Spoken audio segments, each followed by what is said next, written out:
2022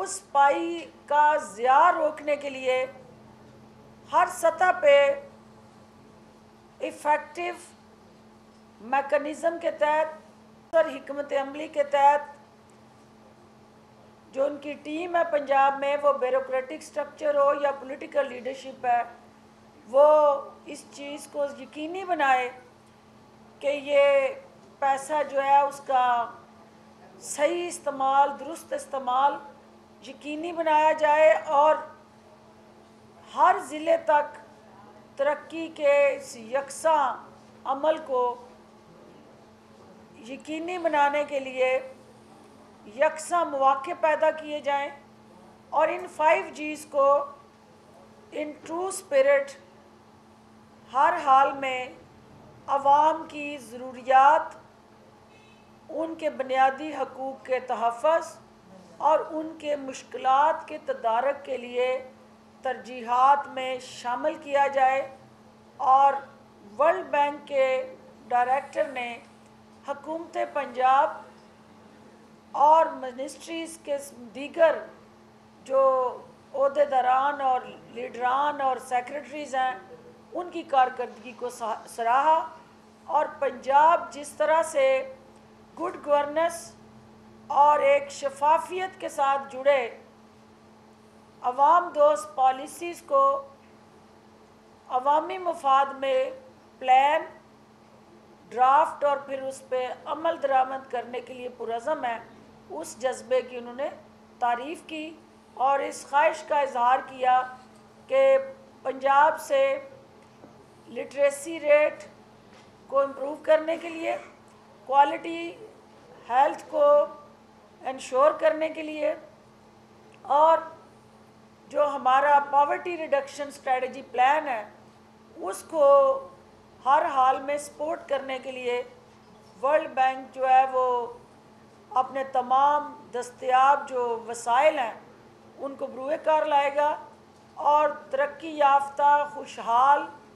روشن پاکستان سے جڑا جو وزیر اعظم عمران خان کا خواب ہے، پنجاب اس کی حقیقی جھلک اور عکاسی بنے گا۔ بہت شکریہ۔ میں اپنے بھائی سے گزارش کروں گی منسٹر لائف سٹاک سے کہ وہ آپ سے اپنے محکمے کی کارکردگی اور اوورآل اب تک ان کی جو ترجیحات رہی ہیں اور اس منسٹری نے عوام کو وہ بنیادی سہولتیں فراہم کرنے میں کیا کردار ادا کیا ہے، وہ اپنی زبانی جو ہے آپ سے تفصیلات شیئر کریں گے۔ جی اعوذ باللہ من الشیطان الرجیم، اعوذ باللہ من الشیطان الرجیم، بسم اللہ الرحمن الرحیم۔ میں انتہائی مشکور ہوں اپنی بہن کا جنہوں نے آج مجھے دعوت دی کہ میں الیکٹرانک اور پرنٹ میڈیا کے کولیگز کے ساتھ لائف سٹاک ڈپارٹمنٹ کی کچھ ہائی لائٹس آپ کے ساتھ شیئر کر سکوں۔ آج ہم 2021 میں بیٹھے ہیں۔ 2018 میں پی ٹی آئی کی گورنمنٹ معرض وجود میں آئی، اور لائف سٹاک، جس طرح آپ زراعت اور لائف سٹاک دونوں شعبوں سے منسلک ہیں، کہ ہمارے میسز کا جو روزگار ہے وہ بھی ایک بہت بڑی آبادی ہے جو کہ اس کے ساتھ منسلک ہے، اور ہم بطور اینڈ یوزرز جو شاید کاروباری طور پر تو اس سے منسلک نہیں ہے لیکن اپنی خوراک میں کسی بھی حوالے سے زراعت اور لائف سٹاک کی اہمیت کو انڈرمائن نہیں کر سکتے۔ آپ کے سامنے میں 2 چیزیں رکھوں گا جو کہ میں سمجھتا ہوں کہ میرے لیے بھی آئی اوپنر تھیں اور آپ کے لیے بھی یقیناً ہوں گی، کہ ہم ایک ڈیولپنگ یا انڈر ڈیولپڈ ملک ہیں، باقی ممالک کی طرح ہم لوگ ڈیٹا پور ہیں۔ جو ڈیولپنگ ممالک ہوتے ہیں ان کے پاس وسائل لامحدود نہیں ہوتے، ان کے پاس بہت تھوڑے وسائل ہوتے ہیں، لمیٹڈ ریسورسز ہوتے ہیں، اور اگر آپ کے پاس ڈیٹا نہ ہو، آپ کو یہ نہ پتہ ہو کہ آپ کہاں کھڑے ہیں، تو اس سمت کا تعین کرنا اور ان جو مارجنل سے وسائل ہیں ان کی ڈائریکشن صحیح رکھنا، وہ ایک تقریباً ایک ناممکن عمل بن جاتا ہے۔ ہمارے پاس ڈیٹا کی نان اویلیبلٹی پلس پالیسی کا نہ ہونا. یہ بھی میں آپ کے ساتھ شیئر کروں گا کہ آج تک حکومت پنجاب کی لائف سٹاک کی کوئی پالیسی نہیں تھی جس کے اوپر ہم نے پچھلے تقریباً 1-1.5 سال پر کام کیا, اور میں ایکسپیکٹ کر رہا ہوں کہ آئندہ بجٹ سے پہلے ہم اپنی گورنمنٹ آف پنجاب کی لائف سٹاک پالیسی کابینہ سے منظور کرا کر, جس کے اوپر ہم نے اسٹیک ہولڈر سے ڈیلیبریشنز کر لی ہیں, وہ پریس اور میڈیا کے ساتھ بھی ضرور شیئر کی جائے گی. ڈپارٹمنٹ کا آج تک فوکس رہا ہے ویکسینیشن کے اوپر اور جانوروں کو بیماریوں سے بچانے پر, جس میں اس کو خاطر خواہ اچھے نتائج ملے بھی ہیں. کئی ایسی بیماریاں ہیں جن کا تدارک ہو گیا, اور کئی ہیں جس میں ہم ان کا تدارک کرنے کے بہت قریب پہنچ چکے ہیں. جو ویک اور گرے ایریاز تھے, وہ گرے اور ویک ایریاز کے اندر ہماری پروڈکٹیوٹی کا کم ہونا ہے. آج جس وقت جو بہن میری ذکر کر رہی ہیں, اس میں ورلڈ بینک کی میٹنگ میں پوائنٹ آؤٹ کیا سردار محسن لغاری صاحب نے کہ یہ جو 5Gs ہیں, ان 5Gs کے اندر ایک جی فار پاپولیشن گروتھ جو ہے اس کو کنٹرول کرنے کا بھی ڈالا جائے, کیونکہ ہم جتنی مرضی پلاننگ کرتے رہیں, اگر ہم اپنے اس بڑھتے ہوئے سونامی آف پاپولیشن گروتھ کو نہیں روکیں گے تو وہ تمام چیزوں کو کھا جائے گا. تو جب ہم انسانوں کی گروتھ کو کنٹرول کرنے کی بات کرتے ہیں تو اس کے ساتھ میں آپ کے ذہن میں یہ ضرور ڈالنا چاہوں گا, اسی طرح لائف سٹاک جو ہے وہ بھی, اس کی گروتھ بھی اگر ہاریزونٹل ہوگی, وہ پروڈکٹیو نہیں ہوگا, ہمارے پاس ان ایفیشینٹ جانور ہوں گے, تو ایک ہی خوراک ہے, ایک ہی پانی ہے, ایک ہی زمین ہے, جب وہ انسانی منہ بھرنے کے لیے اور انسانی پیٹ بھرنے کے لیے پورا نہیں ہے, تو آپ سمجھیں کہ پھر جانور جو ان ایفیشینٹ ہیں ان کو سسٹین کرنا ہمارے لیے آنے والے وقتوں میں تقریباً ناممکن ہو جائے گا. ویکسین پروڈکشن کے اندر ایک بہت اہم بیماری ہے جس کو ہم FMD کہتے ہیں, منہ کھر کی بیماری, اور اس کے لیے لاسٹ ٹائم, اور میں ہمیشہ میرے یہ بہت دل کے قریب چیز ہے کہ یہ ایک ایسی بیماری ہے جو جانور کو نہیں مارتی بلکہ جانور کے مالک کو مارتی ہے, اکنامکلی کرش کر دیتی ہے فارمر کو, جانور زندہ رہ جاتا ہے لیکن اپنی پروڈکٹیوٹی کھو دیتا ہے. اس کے لیے ہمارے پاس پاکستان کے اندر پنجاب میں ایک فیسلٹی ہے جو تقریباً 8 million doses government of Punjab میں بناتی ہے. ہماری پنجاب کو کارپیٹ ویکسینیشن کرنے کی ضرورت ہے 120 ملین ڈوزز کی. ہم بہت قریب ہیں اپنی کولیبوریشن میں چائنا کے ساتھ سی پیک کے ذریعے, اور اس کے اندر ابھی سوچ بچار یہ کی جا رہی ہے کہ چائنا کے ساتھ کیا گورنمنٹ ٹو گورنمنٹ کولیبوریشن کی جائے یا پاکستانی حکومت چائنیز پرائیویٹ سیکٹر کے لوگوں کے ساتھ کولیبوریٹ کرے, تاکہ ہم اپنے صوبے بھر کے جانوروں کو کارپیٹ ویکسینیٹ کر سکیں فٹ اینڈ ماؤتھ کی بیماری سے پاک کرنے کے لیے. یہ بھی آپ کو یاد دلاتا چلوں کہ جب بھی ہم ایکسپورٹ کی بات کرتے ہیں تو ایکسپورٹ میں جہاں ہم اکنامکلی نان وائبل ہیں, ایکسپورٹ میں کمپیٹیٹیو نہیں ہیں, تو وہاں ایک اور امپیڈیمنٹ جو آتا ہے اور ایک باٹل نیک آتا ہے جو ہمیں روکتا ہے ایکسپورٹ کرنے سے, وہ ہمارا سرٹیفیکیشن نہ ہونا ہے فٹ اینڈ ماؤتھ سے پاک ہونے کا. تو جو ملک ہم سے گوشت خریدنا بھی چاہتے ہیں, جب ان کو یہ پتہ چلتا ہے کہ آپ ہمارے جانوروں میں یہ منہ کھر کی بیماری ہے, تو وہ ہم سے خریداری نہیں کرتے کہ ان کے ممالک میں یہ بیماری نہ آ جائے. تو یہ ایک اور چیز ہے جو میں سمجھتا ہوں کہ آپ کے انٹرسٹ کے لیے ہوگی, اور یہ لائف سٹاک سیکٹر کے اوپر ایک بہت مثبت امپیکٹ ڈالے گی. لاسٹ بٹ ناٹ لیسٹ, ہماری جو ٹیم فیلڈ کے اندر نئی ریکروٹ ہو کر آتی تھی, اس کی ٹریننگ ایک انسیٹسفیکٹری کام تھا. یعنی لاکھوں روپے کے جانور جو کہ ذمہ داروں کے ہوتے ہیں, جو کہ مختلف فارمرز کے ہوتے ہیں, ان کو ہماری جو ٹیمز ہیں ان کو اتنی ایڈیکویٹ ٹریننگ نہیں ملتی تھی اور ان کو فیلڈ میں بھیج دیا جاتا تھا. تو جس طریقے سے شعبہ صحت میں محکمہ ہیلتھ کے اندر ایک ہاؤس جاب کا کنسیپٹ دیا جاتا ہے ڈاکٹر صاحبان کو کہ ان کو ہاسپٹلز میں ریکروٹ کرنے سے پہلے ایک خاص عرصہ ہاسپٹلز میں سینئر ڈاکٹرز کے ساتھ گزارنا ہوتا ہے, تو آپ سمجھیے کہ ہم لوگ ایگزیکٹلی اسی ماڈل کو فالو کرتے ہوئے اپنے لائف سٹاک کے ڈاکٹرز کو ہاؤس جاب کا کنسیپٹ دینے جا رہے ہیں آئندہ سال سے، جس کے اندر ان کو باقاعدہ 1 سال کی ٹریننگ دی جائے گی، جس کے مختلف سیگمنٹس ہوں گے. ان کو فارم پر بھی رہنا ہوگا، ان کو ہسپتالوں میں بھی رہنا ہوگا، اور اوور آل ان کو سیکٹر کا ہینڈز آن ایک تربیت کا ایک ماڈیول بنایا جائے گا، جس سے کہ ہماری وہ جو ایک ویک لنک تھا وہ کور ہو جائے گا. میں آپ تمام ساتھیوں کا اور خاص طور پہ اپنی بہن کا بہت مشکور ہوں، اور خاص طور پہ میں یہاں ذکر کرنا چاہوں گا کہ پرائم منسٹر عمران خان صاحب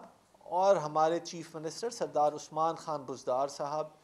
یہ دونوں صاحبان لائف سٹاک سیکٹر سے بہت محبت کرتے ہیں. اور یہ دونوں جو صاحبان ہیں، خاص طور پہ بزدار صاحب جو ہیں، ان کا تو ایریا بھی ایسا ہے جہاں پر لوگوں کا لائیولی ہوڈ ہی مینلی لائف سٹاک پر ڈیپینڈنٹ ہے. وہاں پر ایون کراپس بھی نہیں ہوتی، لوگ زیادہ بال برداری کا کام کرتے ہیں. میرا ایریا بھی ایک ذمہ دارہ علاقہ ہے اور ہمارے ہاں بھی لائف سٹاک ہے. تو آپ سمجھیں کہ ہم لوگ لائف سٹاک کو ایک سرکاری ذمہ داری کے علاوہ بہت پیشن اور بہت شوق کے ساتھ چاہ رہے ہیں، اور ہم اپنے آپ کو اکاؤنٹیبل سمجھیں گے کہ ہمیں شعبہ کس شکل میں ملا تھا، اور جب ہم سے یہ ذمہ داری گئی تو ہم نے اپنے ذمہ داروں کے لیے اور اپنے لائف سٹاک سیکٹر کے لیے کیا کیا بہتری کی. بہت شکریہ جی. آپ یقیناً ان سے سوالات بھی کریں گے، لیکن اس کے ساتھ ساتھ آج بہت ضروری ہے پوری قوم کی اور خصوصاً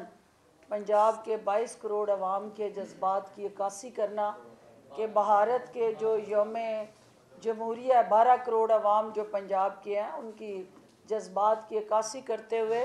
ہم اس بات کو یقینی بنانا چاہتے ہیں کہ بھارت جو ہے وہ دنیا کی سب سے بڑی جمہوریت ہونے کا دعوے دار جو ہے، اس کا مکروہ سیاہ چہرہ جو ہے دنیا کے سامنے بے نقاب ہو گیا ہے. اور اس کے اپنے یوم جمہوریہ کے موقع پہ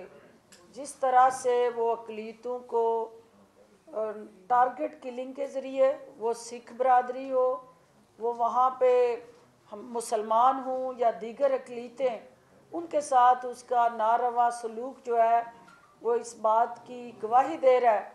کہ بھارت جو ہے وہ ہندوتوا کے ذریعے جو اس کے اپنے ملک کے اندر بسنے والی اقلیتیں ہیں، ان کے لیے ایک خوفناک اور ڈراؤنا خواب بن گیا. نہتے مظلوم کشمیریوں کے ساتھ جو اس نے مسلسل ناانصافی پہ مبنی رویہ اور انسانی حقوق کی پامالی کا سلسلہ شروع کر رکھا ہے. وزیر اعظم عمران خان اور وزیر اعلیٰ عثمان بزدار نہ صرف اس سوچ کو کنڈیم کر رہے ہیں، بلکہ پنجاب کے جو بڑا بھائی ہونے کی حیثیت سے اپنے ان مظلوم کشمیری بہن بھائیوں کے ساتھ دل دھڑکتے ہیں، اور بھارت کے یوم جمہوریہ پہ ان کا یوم سیاہ منانا،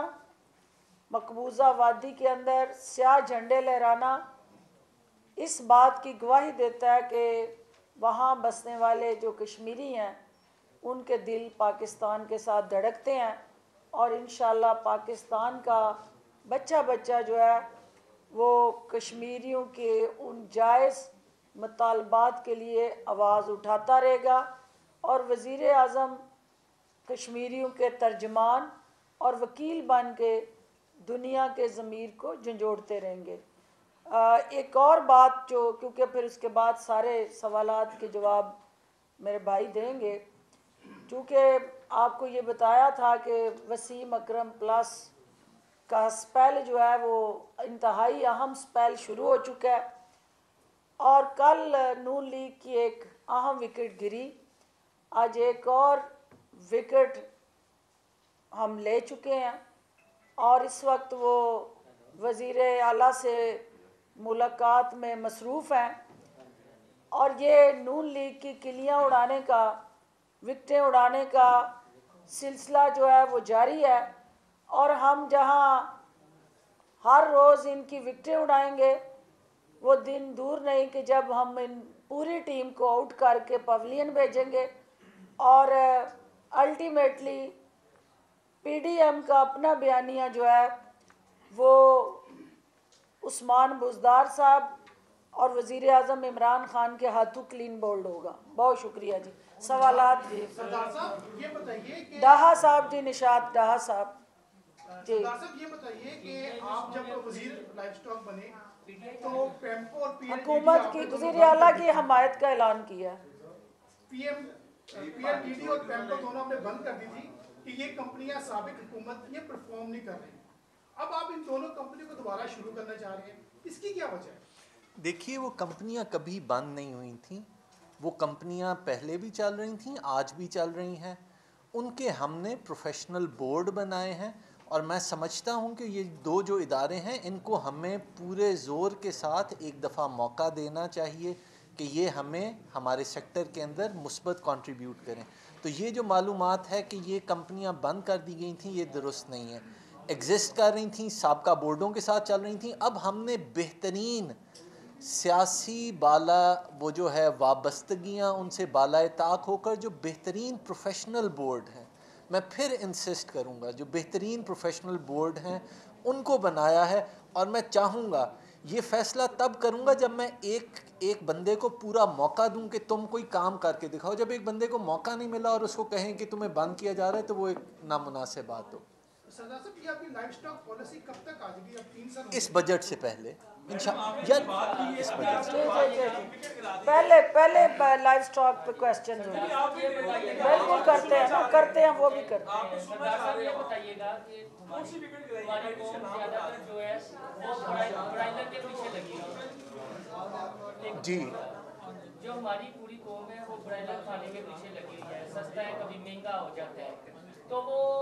ہم یہ دیکھتے ہیں کہ سیاسی طور پر بھی اور معاشرتی طور پر بھی ہم لوگ ایک دوسرے سے چٹیاں لگاتے رہتے ہیں. کمپنی ہی بن گئی ہے تقریباً. تو کوئی ایسی بریڈ متعارف کروائیں گے اپنی منسٹری میں کہ یار جو صبر و تحمل ہے وہ معاشرے میں پروان چل سکے, کیونکہ جو کچھ ہم کھاتے ہیں ہماری طبیعت پر بھی اثر انداز ہوتا ہے. اچھا میں دیکھیے آپ کے بات سے 100% اتفاق کرتا ہوں, اور میں آپ کے اس جرأت کو سلام کرتا ہوں کہ آپ نے اس اہم نقطے کو پوائنٹ آؤٹ کیا ہے.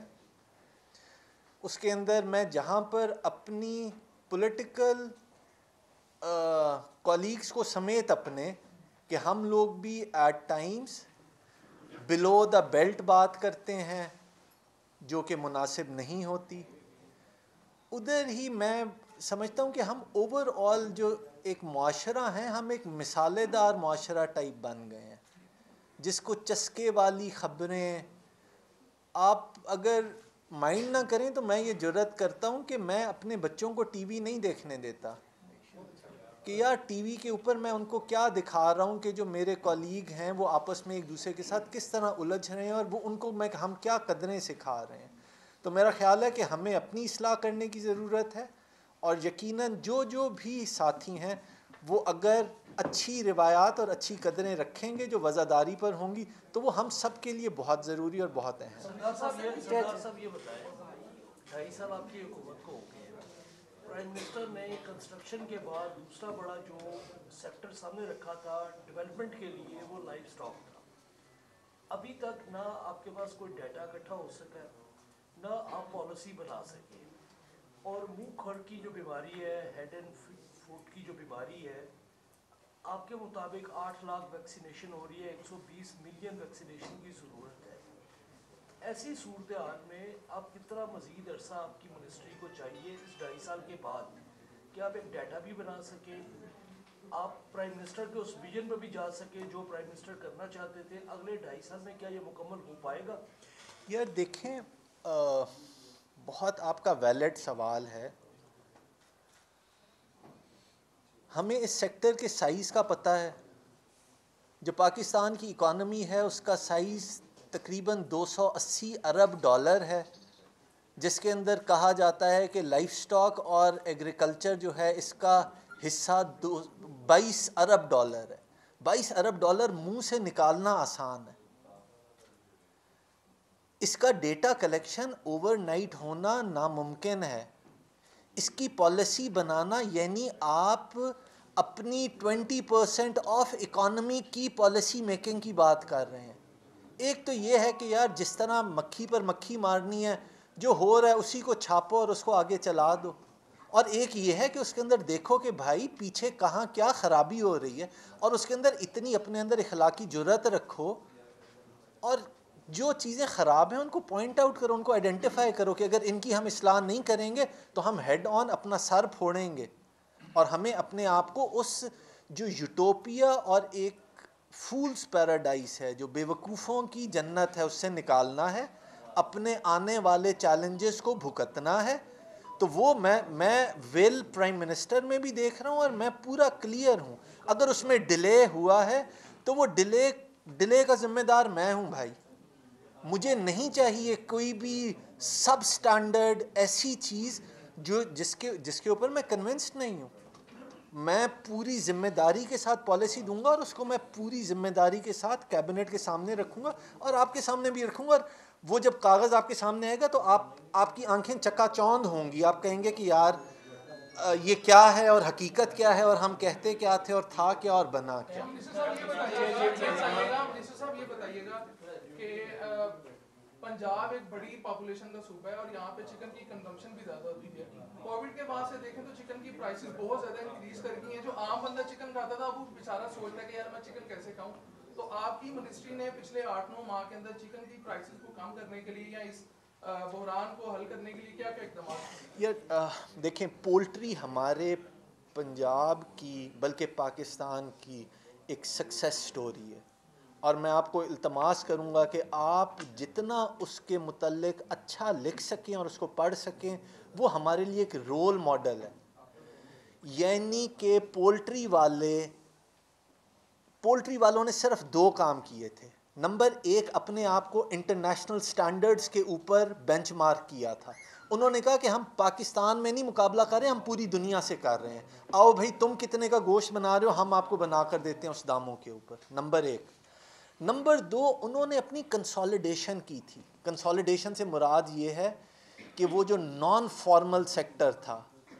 جو کہ بہت چھوٹے چھوٹے ڈربوں میں تھا، جو کہ گھروں میں تھا، جو بہت چھوٹے سائز پر تھا، اس کو آہستہ آہستہ آہستہ آہستہ 20-30-40 سالوں کے اندر انہوں نے اس کو اکٹھا کیا. پھر میں اس طرف آ رہا ہوں کہ جو پرائس کی بات ہے بھیا، یہ کسی کے اختیار کی بات نہیں ہے. یہ ڈیمانڈ اینڈ سپلائی کا اکنامکس کا ایک مروجہ کلیہ ہے. جب کووڈ کے اندر میرے پولٹری والوں کی مرغیاں مفت ادھر ادھر پھر رہی تھیں اور 30% آپ سمجھیں کہ انڈسٹری ختم ہو گئی، لوگ زمین پر وجود ہی نہیں رکھتے تھے. جو چوزا 30-40-50 روپے کا ہے اس کو وہ کہہ رہے تھے یار مفت لے جاؤ ہم سے، اس کے اوپر کوئی انویسٹمنٹ ہوئی تھی. تو لامحالہ ایک بڑی شارٹیج آئی. اور بھیا جب کوئی چیز شارٹ ہوتی ہے تو اس شارٹیج کے لیے پرائس ضرور بڑھتی ہے. آپس میں ان کو ایڈجسٹ کرنا ہوتا ہے. گوشت جو ہے پوری دنیا کے اندر جاتا ہے، کیا پاکستان اپنے گوشت کی پروڈکشن کو اس لیول کے اوپر لے کے جائے گا اور اس کے لیے باہر سے کوئی ایسی بریڈ منگوانے کا سلسلہ شروع کرے گا کہ پاکستان کے اندر بھی زیادہ گوشت جو ہے وہ بنانے والے جانور جو ہے وہ بریڈ جو ہے وہ اپلائی پا سکیں اور ان کو ہم بھی دنیا کے اندر بھارت کو کمپیٹ کر سکیں؟ اچھا، انڈیا کا اور پاکستان کا ایک بڑا ڈفرینٹ کمپیریزن ہے. وہ اس حوالے سے ہے کہ انڈین گوشت زیادہ کھاتے نہیں ہیں.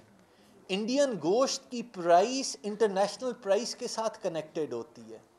اور اگر میرے پاس اب ایگزیکٹ نمبر میرے ذہن میں نہیں ہے، لیکن میں آپ کو ایک رف ایسٹیمیٹ بتا رہا ہوں کہ اگر ہم سال کے اندر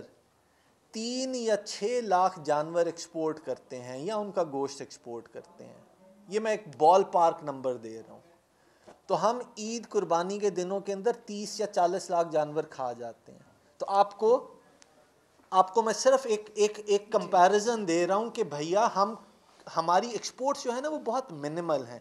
ہماری جو پرائس آف گوشت ہے وہ ایکسپورٹ کے ساتھ کنیکٹڈ نہیں ہے. ہمارا پاکستان کے اندر جو گوشت ہے وہ دنیا کے مہنگے ممالک کی قیمت والا گوشت ہے،